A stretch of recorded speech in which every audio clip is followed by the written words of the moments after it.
মাদক বিরোধী অ্যাকশন, মাদকের কালো হাত, যুব সমাজের অ্যাকশন। এই মাদক বিরোধী আন্দোলনে আমরা সামিল হয়েছি একত্রিত ভাবে। আমরা মাদক কিভাবে নির্মূল করা যায় এইভাবে আমরা এগিয়ে যাব এবং হাতে নাতে ধরিয়া করে এদেরকে শাস্তি দেওয়া হবে, এই বলে আমি বক্তব্য শেষ করলাম। এমন শোনা যায় যে চোর এক দুজন গ্রেপ্তার হইলেই কি সমাজ ভালো হয়ে যাবে? তার মানে কি আমরা চাই চোরের পক্ষে থাকতে? আমরা কি চোরের পক্ষে থাকতে চাই? একজন একজন করে একটি একটি চোর গড়ে গড়ে তারা সুপুর্দ করতে হবে।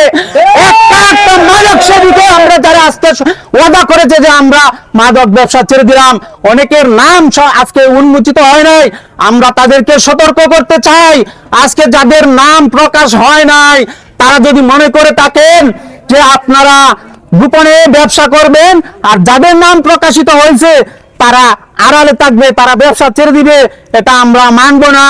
সম্মানিত এলাকাবাসী, আমরা চাই যারা গোপনে ব্যবসা করতে চান তারাও আজকে থেকে ওয়াদা করেন যে আমরা ব্যবসা ছেড়ে দিব, নয়তো আমরা এলাকাবাসী যদি প্রশাসন ব্যর্থ হয় আমরা এলাকাবাসী ইনশাল্লাহ আজকের এই শাহী মসজিদে, বগাদিয়া শাহী মসজিদে মাদক বিরোধী আন্দোলনের অংশ হিসাবে আজকের এই মানববন্ধনে উপস্থিত আমাদের বগাদিয়া এলাকার প্রবীণ মুরব্বিয়ান, আমি বারাকান্ত মনে কিছু কথা বলতে চাই। তবে বাস্তবমুখী আমাদের সমাজে যা যা ঘটে, যেটি না বললেই না হয়, এটি বলতে হয়।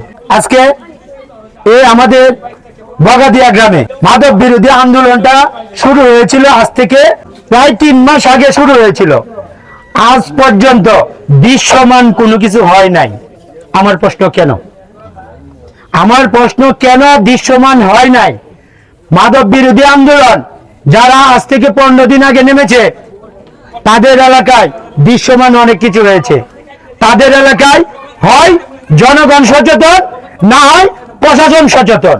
কিন্তু দুঃখের বিষয় আমাদের বগাদিয়া শাহী মসজিদ অঞ্চলে 32 অঞ্চলে আমরা জনগণও সচেতন না, প্রশাসন কেন এত ব্যর্থতার পরিচয় দিচ্ছে, এত নীরবতা পালন করছে, সেটা আমাদের জানা নাই। আমরা অত্যন্ত শান্তি শৃঙ্খলা মানুষ, অত্যন্ত শান্তি শৃঙ্খলা বজায় রাখার চেষ্টা করি, যার কারণে ভিন্ন ভিন্ন গ্রামে বিভিন্ন এলাকাতে জ্বালাও পোড়া হয়েছে, ভাঙচুর হয়েছে।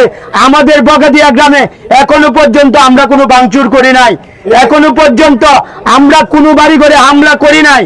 তাই বলে এই না আমরা আপনাদের দৃষ্টি আকর্ষণ এখনো করতেছি, আপনারা যদি প্রতিবাদ যদি না করেন, এটা আইনগতভাবে ব্যবস্থা যদি না নেন, এমনও হইতে পারে আগামী শুক্রবার আমরা ডিসি অফিসে মানববন্ধন করতে পারি।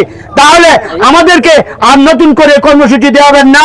আপনাদের শান্তি শৃঙ্খলা যেভাবে বজায় থাকে আমরা সবসময় এটা আশা করি, এই কামনা করি, এই আশা প্রত্যাশা রেখে এখানে আমার বক্তব্য এখানে শেষ করলাম। আসসালামু আলাইকুম ওয়া রাহমাতুল্লাহি ওয়া বারাকাতুহু। এই মাদক নির্মূল করে এলাকার সমস্ত মানুষকে নিয়ে কিভাবে সুখে শান্তিতে বসবাস করতে পারি এই বিষয়ে তোমরা পদক্ষেপ নিবা, এই কথা বলে আমি আমার সংক্ষিপ্ত কথা শেষ করলাম। আমরা সবাই মাদকের বিরুদ্ধে ঐক্যবদ্ধভাবে আজ আমরা সবাই মানববন্ধন নিয়ে রাজপথে দাঁড়িয়েছি এবং অনেকে আজকে ওয়াদা করছে তারা মাদক ও নেশায় জড়িত হবে না, তার জন্য তাদেরকে অসংখ্য ধন্যবাদ। সম্মানিত এলাকাবাসী, আমরা গত 1 মাস যাবৎ নৌগাঁতে আমরা মাদক বিরোধী কার্যক্রম চালাইতেছি এবং এর ধারাবাহিকতায় আজকে এখানে আসা। আমার এলাকায় যে 4-5 জন ছিল, এদের মধ্যে একজন ছিল খুব হেডামোলা। ওই হেডামোলার কি পরিণতি হয়েছে শেষ পর্যন্ত আপনারা সবাই দেখছেন। আর যারা একটু দুর্বল ছিল তাদের পরিণতি সেটাও আমরা জানি। আমি আপনাদেরকে আশ্বস্ত করতে চাই, মাদক নির্মূল করবো ইনশাল্লাহ। যদি কেউ এলাকাবাসীকে চ্যালেঞ্জ করে মাদক বিক্রি করতে চায়, মাদক ব্যবসা করতে চায়, আমি আপনাদেরকে হুঁশিয়ার করে বলতে চাই আপনারা পারবেন না ইনশাল্লাহ। আমরা এলাকাবাসী একত্র আছি না ইনশাল্লাহ? আমরা সবাই একত্র আছি। যা করার আগে আজকে যারা তওবা করছেন, আল্লাহর ওয়াস্তে বলতেছি, আজকে যারা তওবা করছেন, তওবার কথা মনে রেখেন, এটা কিন্তু আল্লাহর মসজিদে তারা তওবা করছেন। আপনি ধ্বংস হয়ে যাবেন যদি এই তওবা আপনি রক্ষা না করেন। আমাদেরও কিছু করতে হবে না, আমরাও করব, কিন্তু আল্লাহ আপনাকে ধ্বংস করে দিবে। সকলের পরিবারকে অনুরোধ করবো, মাদক ক্যান্সার রোগের চাইতো কঠিন ক্যান্সার, এটা এটা যদি আপনারা নির্মূল না করেন, এই মাদকের বিরুদ্ধে যদি অবস্থান না নেন, আপনারা ধ্বংস হয়ে যাবেন, এই সমাজ ধ্বংস হয়ে যাবে। প্রশাসনের দৃষ্টি আকর্ষণ করে বলতে চাই, এই বগাদিয়া গ্রামে প্রত্যেক মানুষ যেভাবে আন্দোলন শুরু করেছে 3 মাস হয়ে গেছে, আপনারা এই আগামী শুক্রবারের জুম্মার ভিতরে আপনারা যদি বগাদিয়ার ভিতরে দৃশ্যমান কোনো পদক্ষেপ না নেন, পরের শুক্রবারে যদি অনাকাঙ্ক্ষিত কোনো ঘটনা যদি ঘটে এই বগাদিয়া গ্রামে, দায়ী থাকবেন আপনারা প্রশাসন।